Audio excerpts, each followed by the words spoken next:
আপনাদের এই মাহফিল আমার মনে হয় সারা রাত ধরে চলবে।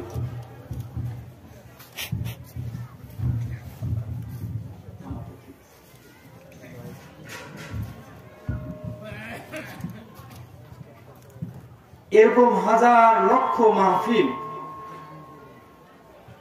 ফজরের ফরজ নামাজ 2 রাকাতের সমপরিমাণ কোশ্চেন পেলেও হবে না।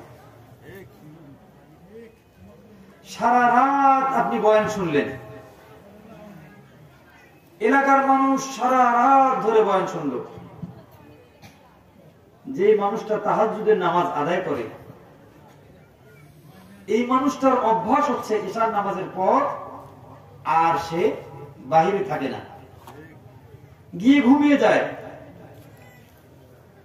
এমন অভ্যাসে অভ্যস্ত আমাদের গ্রামে গঞ্জে শহরে বাজারে অনেক মানুষ আছে। এই মানুষগুলো ইশার নামাজের পর সাথে সাথে বিছানায় চলে যায়। গভীর রাত আপনি আমি যখন ঘুমানোর জন্য যাই, অর্থাৎ আমাদের ঘুম আসে রাত 12টা কি 2টা 3টা পার হয়, তারপরে আমাদের ঘুমানোর সময় হয়।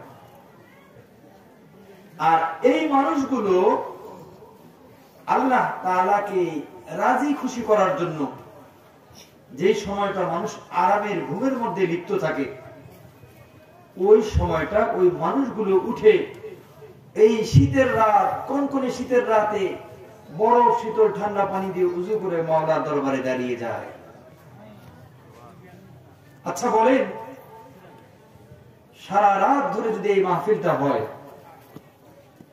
আর এই মাহফিলের কারণে যদি কেউ আল্লাহ তাআলাকে ডাকতে না পারে, এর যে গুনাহটা হবে এটা কি আমাদেরকে ছেড়ে হবে নাকি আমাদের উপরে আগে পড়তে হবে? এজন্য আমাদের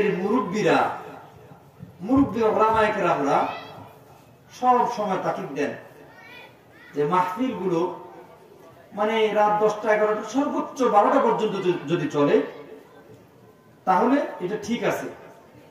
এরপরে যখন চলে যায়, গ্রামের মধ্যে মনে করেন যেমন যুবক মানুষ বসবাস করে, তেমনি ভাবে কিন্তু শিশুরাও বসবাস করে। আচ্ছা বলেন, আমি খুব সুর দিয়ে এখন ওয়াজ করব, যে বাচ্চাটার বয়স 2 বছর, যে বাচ্চাটার বয়স 3 মাস, যে বাচ্চাটার বয়স 1 বছর, এই বাচ্চা কি আমার ওয়াজ বুঝবে? যাদের ঘরের মধ্যে বাচ্চা আছে, আপনারা জানেন যে একটা ছোট বাচ্চাকে ঘুম দেয়া একটা মায়ের যুদ্ধ করার নামান্তর। একটা বাচ্চাকে ঘুম দেওয়ার সময় যুদ্ধ করে ঘুম দিতে হয়। আমাদের এই মাইকের আওয়াজের কারণে অনেক বাচ্চারা ঘুমাইতে পারবে না, মাকে জ্বালানো শুরু করবে, তখন ওই মা আমাদেরকে বদদোয়া দেবে কিনা বলেন?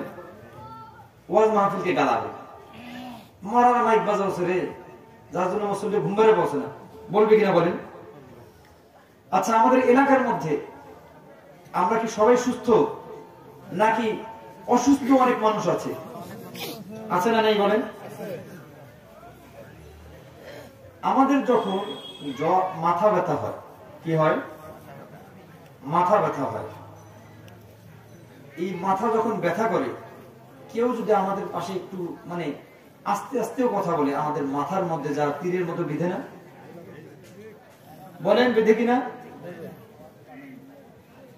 যদি আমার মাথার মধ্যে এটা তীরের মতো বেঁধে, তাহলে আমার এই মহল্লার মধ্যে যারা অসুস্থ আছে তাদের মাথার মধ্যে বিধবে কিনা?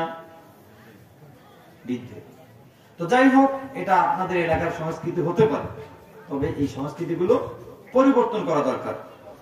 মাগরিবের পর থেকে যদি এই মাহফিলের কার্যক্রম শুরু হতো, যতগুলো বক্তা মাগরিবের পর থেকে যদি আপনারা আসরের পর থেকে যদি শুরু করতে পারতেন, তাহলে রাত 12টার মধ্যে শেষ করলে দেখা যেত যতগুলো বক্তা আছে এখানে আরো সময় বাঁচত। তো যাই হোক, আলহামদুলিল্লাহ, আল্লাহ তাআলার দরবারে লাখো কোটি শুকরিয়া যে মহান রব্বুল আলামিন আমাদেরকে এত বড় একটা জান্নাতের মজলিসে আসার জন্য তৌফিক দান করেছেন। এজন্য আমরা সবাই আবার অন্তরের অন্তঃস্থল থেকে শুকরিয়া আদায় করি, সকলে বলি আলহামদুলিল্লাহ। আমরা এখানে যারা বসতে পেরেছি আমরা সৌভাগ্যবান। আমরা কি আপনাদের কষ্ট হচ্ছে?